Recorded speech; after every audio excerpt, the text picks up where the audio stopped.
Welcome to today's episode of Big Ben's Budget Builds, brought to you by Tetra B Racing.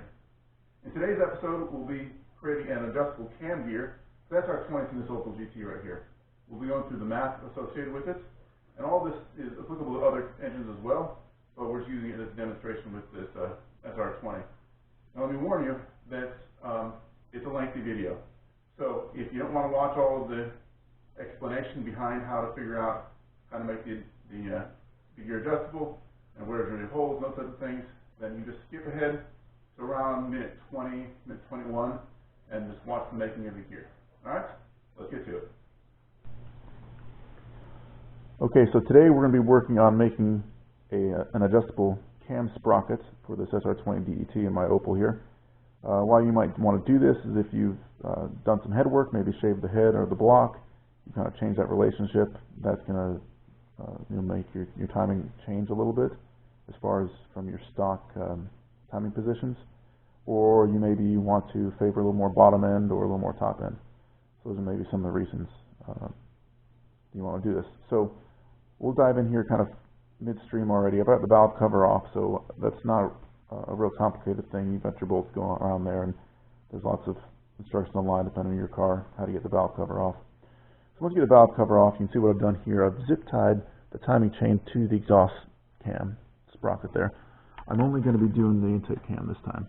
So the other thing I've done is I've gone ahead and after I zip tied that, I went ahead and removed the tensioner. It comes up from underneath here. There's a couple bolts. It comes right out. I've already depressed that and relatched the keeper there. So it's ready to go back in. Alright, and then I pulled the timing chain. Now it's loose. I pulled the timing chain off of that, and then I zip tied it over here to the side just to keep this from falling down in. Just kind of a good practice to keep out of the way. So then the bolt comes out of the center here. You make sure you're using a backup wrench. The backup wrench you put it on right here, and then a 24 millimeter. You like to use a breaker bar on this end that comes off.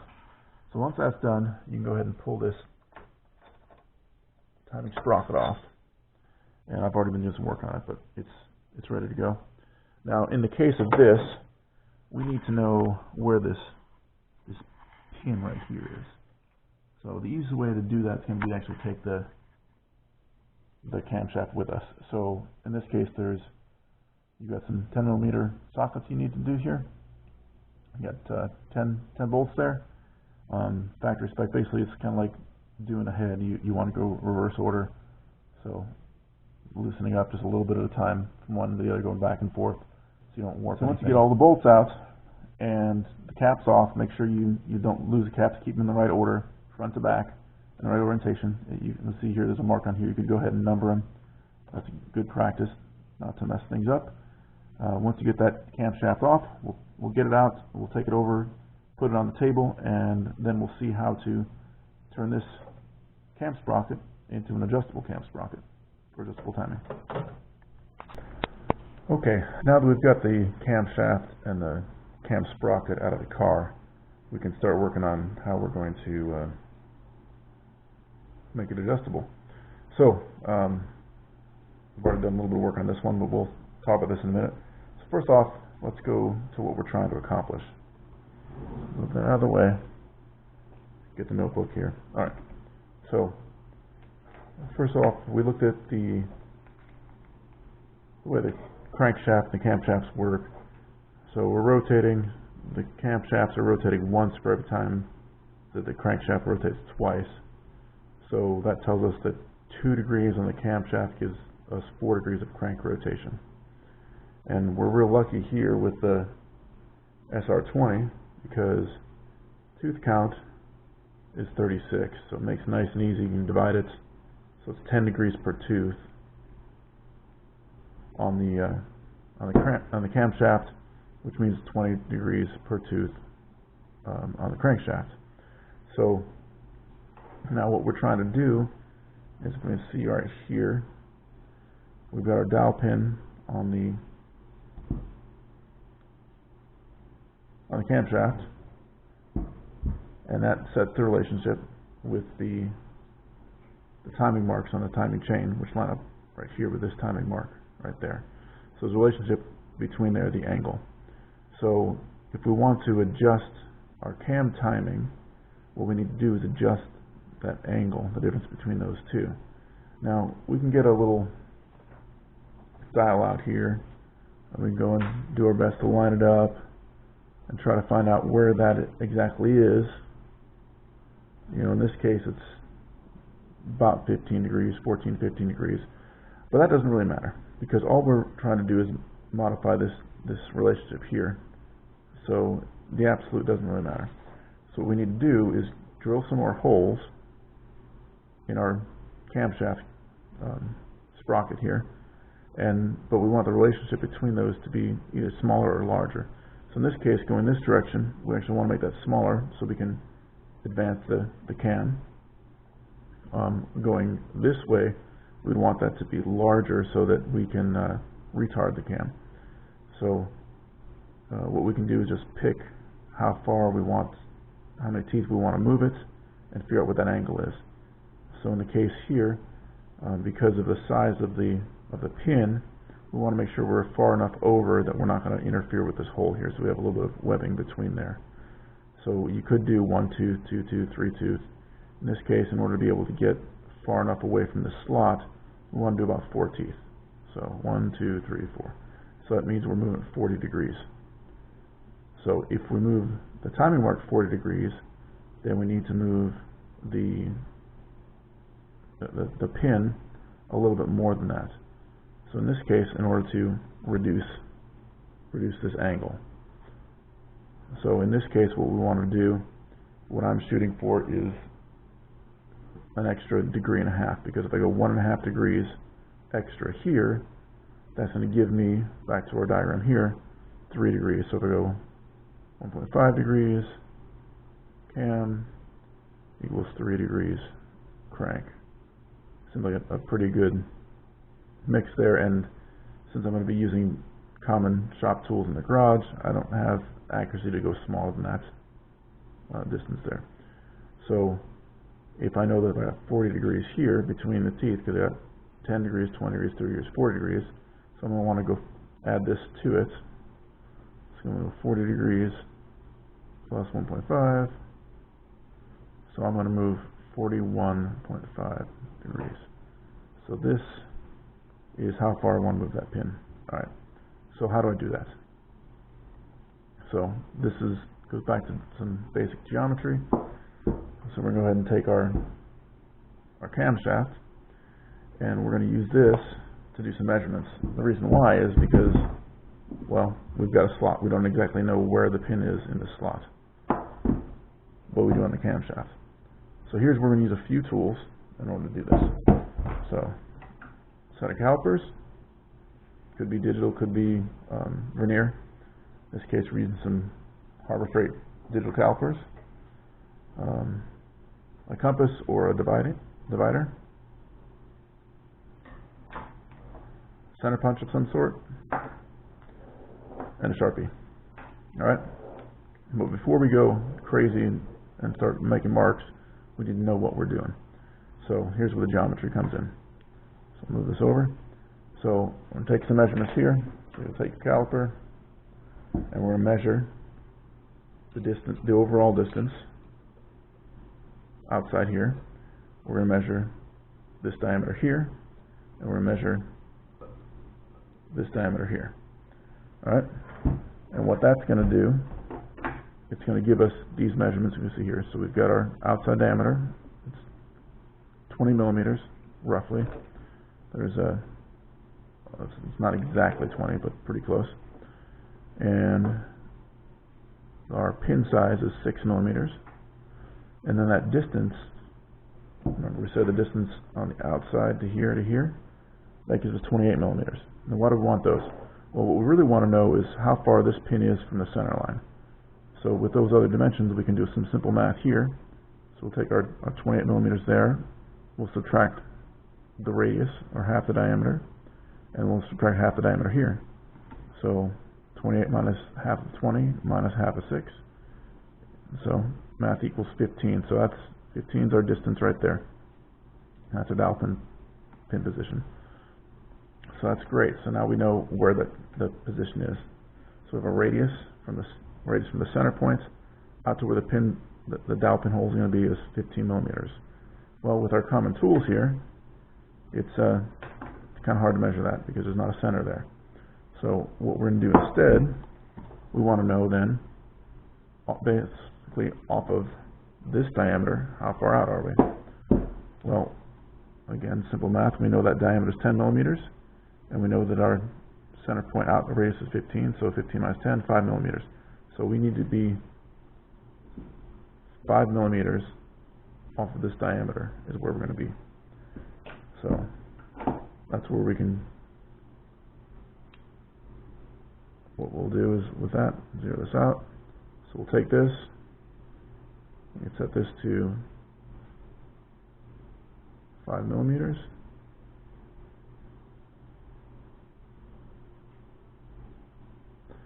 And then we're going to take it and carefully put it on the inside edge there, and we're going to run it around and make a little scratch, a little score. So if we were to do this side, I'll take it over here. I'm going to go ahead and just a little scratch there. You can see that. And the other thing we can do before we do that, that's where the Sharpie comes in, is if we kind of color this area where it's going to be with the Sharpie first.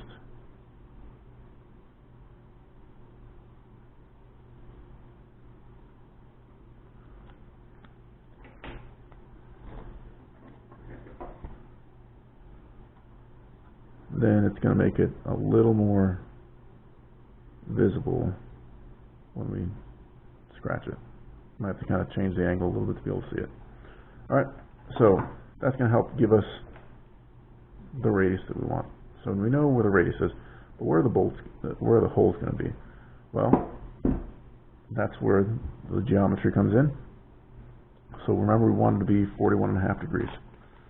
So 41.5 degrees off that pin, and what we want to do is, with these simple tools we have, we want to be able to measure a straight distance, straight across there. Well, there's an arc to that bolt, so we can go and use some geometry, some trigonometry here. We have 15 millimeter radius, both those are 15. This is side B, angle A. So if we draw a straight line across, because that's what our measuring device is going to be able to do, is a straight line. So this will be our side A over here, and angle B over here. So this angle here. All right. So we can figure out, knowing that this is 41.5, we can figure out what that angle is. Then we can use our law of sine to solve for it, and we get our length there. We can do the same thing over to the other hole positions as well. Or we can just look up online to a chord calculator, and you put in your information, and you put in your distances here, and you calculate it, and it will come up and give you what your distances are. So this is one that's on handymath.com. It's pretty simple, straightforward. So if we do that, then going over here, I've already done the math here. So 41.5 degrees between the pin and the first hole is going to give me 10.63 millimeters. So again, the second hole then is another 41.5 millimeters, so a total of 83 millimeters. Sorry, 83 degrees, total of 83 degrees, and that comes out to 19.88 millimeters. And the last hole, another 41.5 degrees, gives me 26.55 millimeters. So those are the distances, straight line from that pin. Now, you might want to say, well, why don't you just do the 10.63, then measure off the next hole? Well, the reason why is because your tools aren't exactly accurate, and if you mess up on the first one, you're going to keep repeating that error, and you're getting farther and farther out. So you keep the same baseline of the pin. So again, back to our sprocket, we don't have a pin here. So how are we going to do it? What I did is I went to my pin. You can kind of see on the pin You can't get a good angle here of it. There at the end of the pin there. I've made a pin punch. There was already kind of a center point there. It was that you could see just from the machining. I took my center punch and carefully found the center, lined it up on that, and punched it. Now I have a center punch there, and that allows me to have a place to measure off of. So with that, I would go ahead and assemble my sprocket on there. Alright. Let's see if we can lift this up a little bit. Alright. And then once I've taken my dividers and I've gone and I've set my dividers using my caliper. So 10.63.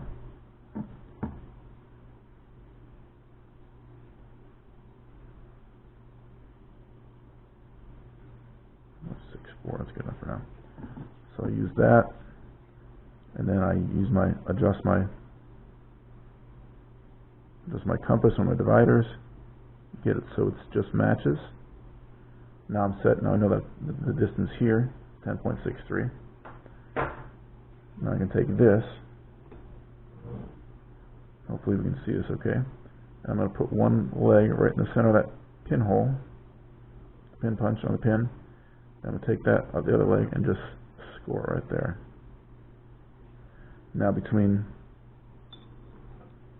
it's pretty faint there, but you can see right here, between the radius mark and this other mark that I just did there, 10.63, now I've got a cross. And now what I'm going to do is take my pin, lay it over the side, and very carefully line it up just right in the right spot. And then you could use a hammer punch. This is a spring-loaded one. I'm going to depress it and punch it. Hammer punch is going to give a little knock, and that'll set your first hole center. So then you just repeat that for the other one. So the next hole will be 19.88. So in that case, I'll just go ahead and get my calipers. Go to 19.88.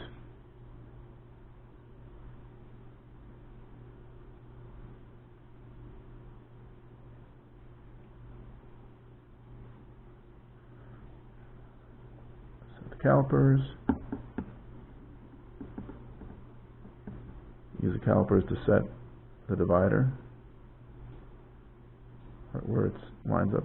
Alright. Now, then I will just go back.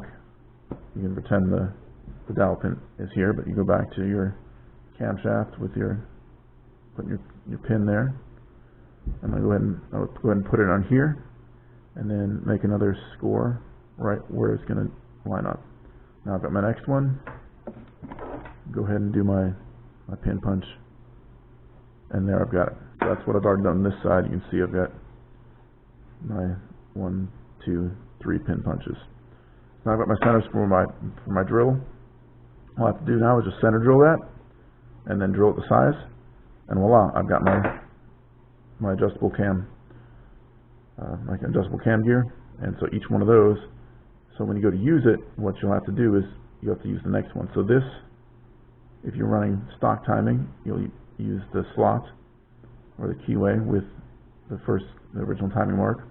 If you use the next hole over, then you'll use 4 teeth over from there. And then one more, again, 4 more teeth.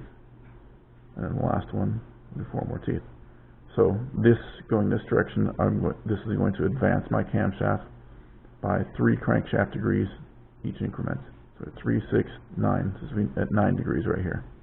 And then the marks I'm going to do over here are going to give me a retarded cam timing by 3, 6, 9. So there you go. That's how you can do your own adjustable cam gear. And then it's just a matter of setting it up. Now the reason why you might be doing that is maybe swap cams. In this case, this camshaft is out of a B13 SR20 DE, naturally aspirated, and it's got a little bit longer duration and a little different overlap than the SR20 DET that I've got in that oval over there.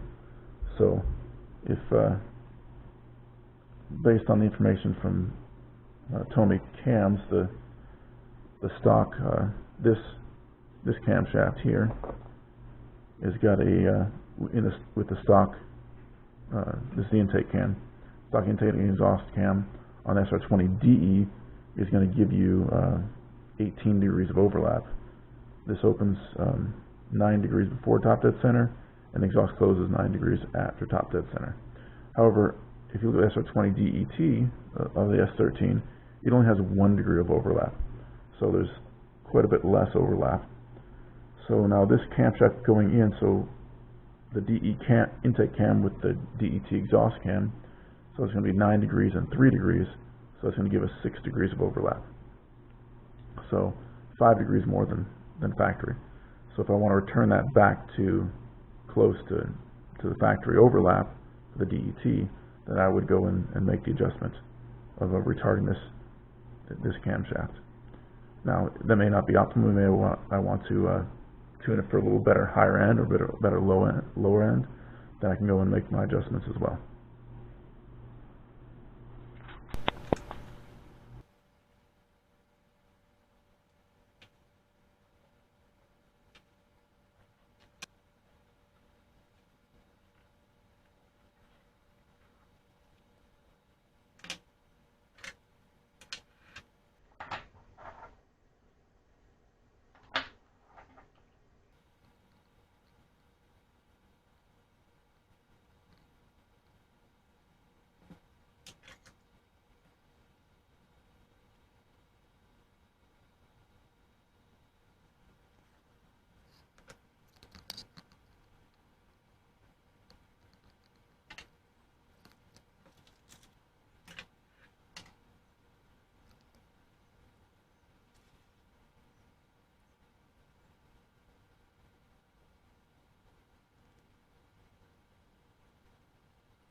Okay, so we're back out of the car. We've got the finished timing sprocket. I've got my marks on there, so I went ahead and after I finished drilling those out, I had to massage them a little bit, elongate the holes, a few of the holes, like the slot, in order to get the pin to line up. My radius was off just a little bit, but enough that it wouldn't fit on. So got that all done. Went ahead and deburred both sides of the holes, make sure there's no sharp edges, nothing going to come off in the motor. And then I went ahead and marked it, and you can see here, I marked it with the pins, I marked them with the number of degrees, crank degrees that will shift it, so 3, 6, 9, and then the corresponding teeth are also marked 3, 6, 9, go in there, marked with advance, make it easy to remember so I don't have to try to figure out what to do when I'm in there. Mark the original placement with S for stock.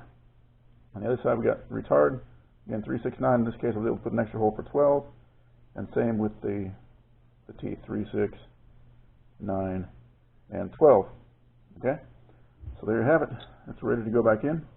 Now I also realized that you could, if you shift, once you get clear around here, if you shift the tooth, one more tooth over, you can actually get affected on the advanced side. Now I messed up my marking here, so I had to remark it, but this particular tooth at 12, because the way the math works out, once you get here, if you shift over one more tooth, that's 10 degrees of cam or 20 degrees of crank. That actually makes it so you end up off this pin at 8 degrees advanced instead of 12 degrees retard. And it follows all the way around, so the two of those add up to 20 degrees of crank rotation. So it's the same with all of them. So if I go over to the next one here, if I pick this tooth right here off this hole, that's going to be 11 degrees of advance, or 9 degrees of retard, again, total of 20. So I went ahead and made it easy for myself to remember.